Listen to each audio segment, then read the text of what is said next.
Hi guys. First of all, मेरी पिछली वाली वीडियो जो कि थी rabies from human point of view से, उसको इतना सारा प्यार देने के लिए आपका बहुत बहुत बहुत धन्यवाद। एंड आज का मेरा टॉपिक है जो कि मोस्ट अवेटेड वीडियो है, rabies, but this time from dog point of view. So rabies एक बहुत ही फेटल वायरल बीमारी है जो कि मैं आपको पहले ही बता चुकी हूँ, but it is always a vaccine preventable disease. तो डॉग में रेबीज हमेशा बाइट से होता है from the another rabid animal. Rabies कभी भी जेनेटिक नहीं होता है and it is more of common in country like ours, जहां पे vaccination dewormings are not being followed as it should be. So rabies में there is no breed predisposition और sex predisposition, मतलब कि ना ही तो कोई स्पेसिफिक तरीके की ब्रीड और ना ही कोई सेक्स, जैसे कि मेल या फीमेल, ऐसा कोई डेटा नहीं है कि वही वही अफेक्ट होते हैं। It's all in all it's common, it can happen to any dog of any age of any breed. And जब भी ये होता है तो डॉग्स के कुछ सिस्टम्स अफेक्टेड होते हैं, जो कि है एक तो नर्वस सिस्टम, जिसमें कि क्लिनिकल साइंस आपको देखने को मिलेंगे लाइक ऑफ क्लिनिकल एन्सेफेलाइटिस, और दूसरा होता है सलाइवरी ग्लैंड्स। तो साइंस क्या होते हैं डॉग में? ये 3 तरीके के साइंस होते हैं, जिसमें कि होता है फर्स्ट इज प्रोडॉर्मल स्टेज, मतलब कि gap between appearance of the initial symptoms and full fledge disease. दूसरा डम फॉर्म, जिसे कि बोलते हैं पैरालिटिक फॉर्म, जिसमें डॉग का jaw that droops down, there is excessive salivation and frothing, and उसको बहुत प्रॉब्लम होती है इन swallowing. And third is the furious form, the mad dog form, जो कि evidently होता है, it tries to snap and eat anything possible in the vicinity. 90% of the cats which are carrying rabies, they have furious form of the disease. तो what are the signs of rabies in dogs? Evidently आपको कुछ चीजें जो कि दिखने को मिलेंगी वो है change in the attitude, जैसे कि nervousness, anxiety, unusual shyness और unusual aggressiveness. Next sign will be erratic behaviours. बहुत ही डॉग अनयूजुअल सा बिहेव करता है, he becomes irritable, he tries to bite you, snap you, और he try to lick some wound on his body continuously, और will bite at the cage continuously. Next sign will be disorientation, then muscular incoordination, जिसमें कि seizures, even paralysis भी set in हो जाता है। Other will be the change in the tone of the bark, जो कि evident होगा, आपको क्लियरली साइन दिखेगा उसका। And last is excessive salivation and frothing.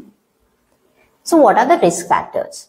Risk factors is कि आपने एक तो कभी वैक्सीन ली ही नहीं, बिकॉज अभी इस वीडियो के लिए I was going through various data and studies and I got a very shocking revelation, जिसमें मुझे पता चला कि incubation period of this disease can be as short as of 4 days, which has been recorded for humans, and as long as of 25 years. I went through a case study of a man who was 25-year-old and was bitten by a dog. It was a case of Goa. And after 25 years, that is when he turned around 50 years of age, he was diagnosed with rabies. And why? Only because कि उसने vaccine नहीं ली। Second risk factor होता है कि आप अपने pets को vaccine ही ना करवाएं। तो आपको वैक्सीन का ही सारा खेल है। If you are right top notch on the vaccine, then rabies का कोई चांस नहीं। सो डायग्नोसिस सैडली होता है from the brain of the dead animal, because obviously आप लाइव एनिमल से वो सैंपल नहीं ले सकते। तो कोई भी वेटनेरियन या कोई भी पब्लिक हेल्थ ऑफिशियल जिसको सस्पेक्टेड होता है कि डॉग को रेबीज है, उसका हमेशा ही यूथनेसिया बोला जाता है, बिकॉज एज सच इस डिजीज की कोई ट्रीटमेंट नहीं है। एंड अदर इज कि रेबीज के कुछ टाइटर टेस्ट भी होते हैं जो कि हम रूटीनली कराते हैं as a clinician, as a veterinarian. तो उसकी value should be equal to 0.5 and above if the dog is normal. तो कभी भी कोई भी रेबीज का केस जो आप सस्पेक्ट करते हो या आपको लगता है कि आपने कहीं पे देखा है, कुछ भी ऐसा आपको संदेहजनक लगता है, तो you have to always inform public health official for data record keeping. And last कि डॉग्स के लिए क्या करें?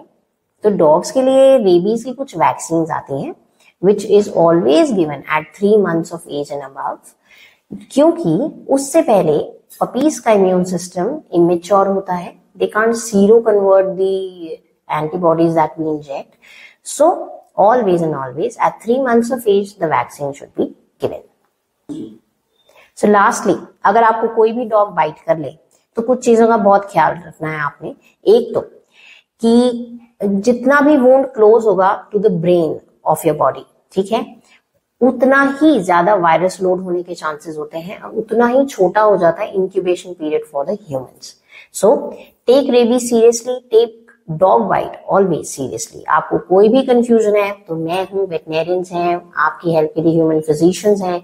Just go out and talk and take prevention. So guys, thank you and I hope आपको ये मेरी इंफॉर्मेटिव वीडियो भी बहुत सारी इंफॉर्मेशन के साथ मिली होगी। एंड आपको जो भी अगला टॉपिक सुनना है मुझे प्लीज कमेंट कीजिएगा, what ever your experience is. And thank you, I will see you soon in my another video.